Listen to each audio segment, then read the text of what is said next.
이가탄이나 인사돌 같은 제품을 사시는 분들이 퍽 많죠. 하지만 이런 제품들을 사서 드셔도 시린니는 잘 낫지 않는답니다. 이가탄이나 인사돌은 사실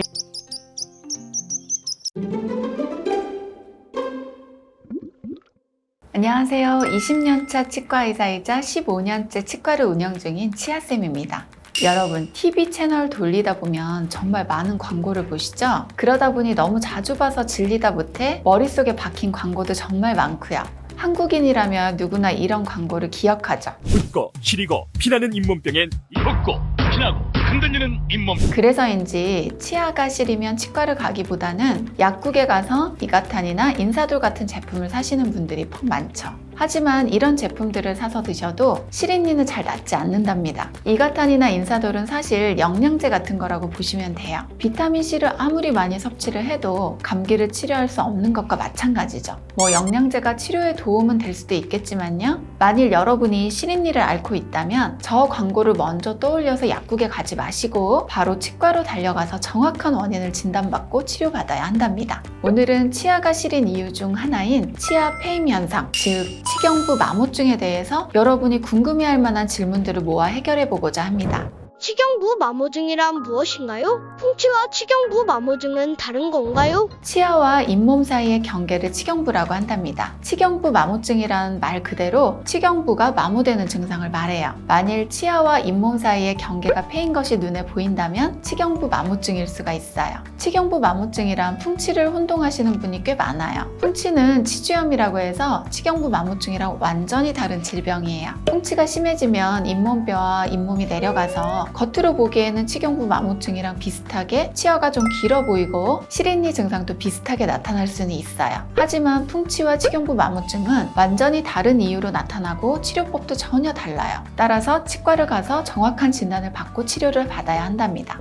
치경부 마모증의 원인이 무엇인가요? 치경부 마모증의 원인은 크게 두 가지가 있어요. 하나는 잘못된 양치질로 잘못된 칫솔을 선택하거나 칫솔질을 올바르게 하지 않을 때 치아가 깎이면서 치경부 마모증이 생길 수 있답니다. 다른 한 원인은 이악물기나 이갈이 같은 습관입니다. 이를 꽉 깨물거나 이를 가는 습관은 치경부에 무리를 줘서 치아의 목 부분이 절벽 단층이 깨지는 것처럼 톡톡 조금씩 떨어져 나갑니다. 치경부 마모증을 유발하는 나쁜 습관은 무엇이 있나요?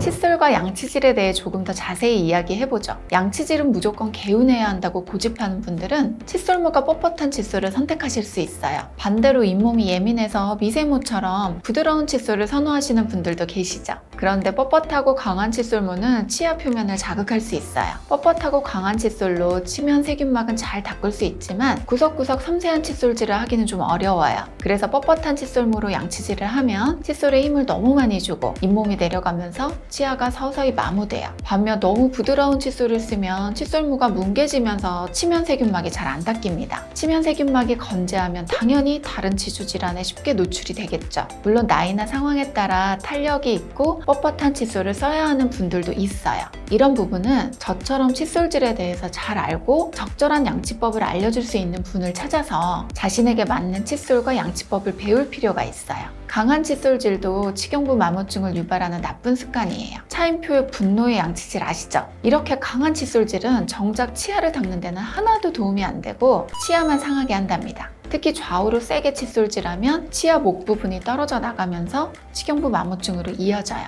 또 치약에는 연마제 성분이 있는데 이 연마제 성분이 많을수록 치면 세균막을 효율적으로 제거할 수 있을 뿐더러 양치 후에 개운하고 뽀드득한 느낌이 많이 나죠. 하지만 연마제는 결국 치아를 깎는 것이기 때문에 연마제 성분이 너무 과도한 치약은 치아의 마모를 가속화한답니다. 결국 치아가 다르면서 치경부 마모증이 같이 나타날 수 있다는 거죠. 칫솔질 교정만으로 치경부 마모증을 개선할 수 있나요? 앞서 말했듯 칫솔질을 잘못하면 치경부 마모증이 생길 가능성이 커지죠. 하지만 칫솔질 교정만으로 이미 시작한 치경부 마모증을 치료할 수는 없어요. 칫솔질을 교정하면 당장 증상이 더 심하게 진행하는 것은 막을 수 있지만 당연히 치유는 불가능하답니다. 이미 깎여버린 치아는 다시 자라지 않아요. 치아가 패였는데 통증은 없어요. 이런 경우 꼭 치료를 받아야 할까요? 제 개인적인 생각은 평생 써야 하는 연구치는 무조건 적극적으로 예방관리할 필요가 있다는 겁니다. 치아가 패였다는 건 상아질이 노출됐다는 말이죠. 증상은 없더라도 더 패일 가능성이 있어요. 굳이 문제가 더 생기고 이를 키운 다음에야 치료할 필요는 없어요. 자연 치아를 오래오래 건강하게 잘 쓰는 것이 제가 주장하는 예방치료니 문제가 있다면 미리 치료하는 것이 좋다고 생각합니다. 눈으로 치경부 마모증을 확인할 수 있나요? 이가 시린 후에 치과를 가면 치료받기에 너무 늦은 것이 아닌가요? 초기에 치경부 마모증을 알 방법이 있을까요? 항상 치아에 관심을 가지고 보면 잇몸이 많이 내려간 부분, 상아질이 노출되어서 치아가 더 누렇거나 갈색으로 보이는 부분을 볼 수 있어요. 또 손톱으로 잇몸을 긁어보았을 때 턱이 지는 부분이 있는지 확인할 수 있죠. 이런 증상이 보인다면 치경부 마모증을 의심할 수 있답니다. 가끔 찬물을 마시거나 칫솔질을 할 때 찌릿하고 시린 느낌이 짧게나마 들었다면 치경부 마모증일 가능성이 높으니 치과에 방문해서 검진을 받아보시는 것을 추천해드립니다. 이가 시린 후에 치과를 가도 거기에 맞는 치료가 또 가능하니 발견하셨다면 최대한 빨리 치료 받으시고요. 너무 심하게 마모돼 이미 신경이 거의 노출됐다면 신경치료가 필요할 수도 있어요. 치경부 마모증의 경우 GI와 레진이 대표적인 치료 방법이라는데 각각 장단점이 뭔가요? GI라는 재료는 보험이 되는 재료인데요. 파우더와 리퀴드를 섞어서 치경부에 바르는 거예요. 빠르게 굽다 보니 모양을 예쁘게 만들기가 또 어렵고 경도가 약해서 쉽게 마모되거나 떨어질 수 있어요. 또 색깔도 치아와 같진 않고 불투명한 아이보리색이다 보니 치아와 확연히 구분도 돼요. 하지만 비용은 정말 저렴하다는 장점이 있죠. 레진은 빛을 쏘아서 중합시키는 것이다 보니 치아 모양을 만들 충분한 시간이 있어요. 그리고 치아와 거의 똑같은 색상과 모양으로 만들 수 있죠. GI에 비해서 심미적으로 뛰어나고 단단하다는 장점이 있어요. 하지만 비용은 GI에 비해서 5배쯤 비싼 것 같아요. 레진이 GI보다 많이 비싸긴 하지만 저는 환자분의 잇몸 건강을 위해서 심미적으로나 강도로나 레진을 더 추천해드립니다. 여러분의 치아는 소중하잖아요. 마지막으로 치경부 마모증의 예방법이 있다면 알려주세요.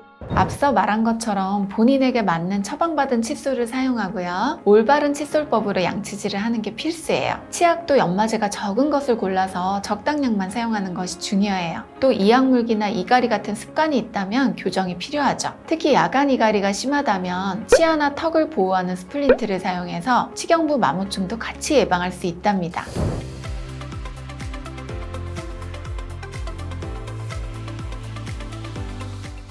오늘은 시린니의 원인, 치경부 마모증에 대해 자세히 알아봤습니다. 영상이 유익하셨다면 구독과 좋아요, 알림 설정 부탁드려요. 여기까지 치아쌤이었습니다. 감사합니다.